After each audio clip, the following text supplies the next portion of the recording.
Ladies and gentlemen, we're here today to discuss a pressing national challenge as we approach Veterans Day. What you find is, holding everything else constant, someone who's a veteran performs at a level that's 4% higher than someone who's not. And not only do we see that they're higher performing on average, but what we also see is that the turnover rates of veterans on average are lower than the turnover rates of other types of employees. While the math is certainly compelling in terms of the improved performance, the better tenure, having higher performing employees that stay longer, there's also a lot of challenges that are out here in terms of making it happen. Only 7% of HR executives are satisfied with their ability to hire veterans. So huge opportunity to improve there. We're going to recognize 7 great organizations that are doing their part to address this challenge and to discuss the successful approaches these enterprises are using, and I think you'll find that to be very informative.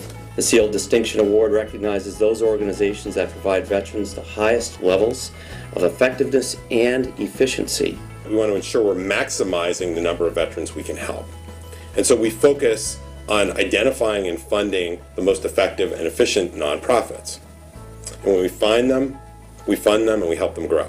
I think that the reason corporate America supports you is here today, getting this award, is that we've concentrated so heavily on tracking.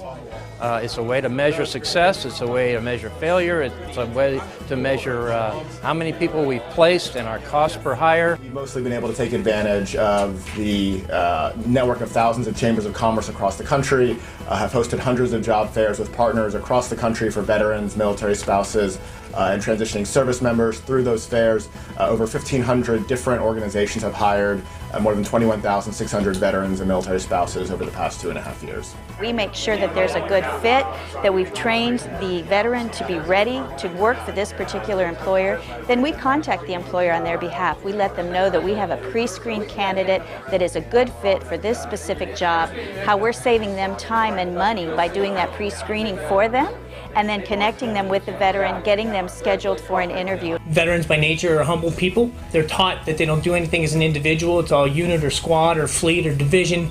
But when you're interviewing, it's up to you to toot your own horn, and I often hear they don't punch through the glass. They don't really understand how much of an asset or value they bring to the company that they're actually applying to. To properly get that flow going, we need to educate those frontline interviewers. And then we also provide retention services for both the veteran employee and the veteran employer to make sure that there's always continues to be a good fit and that retention is one of our top priorities. Quite frankly, if you bring them on board and you just leave them flounder, they're probably not going to be successful. They're probably not going to fit in.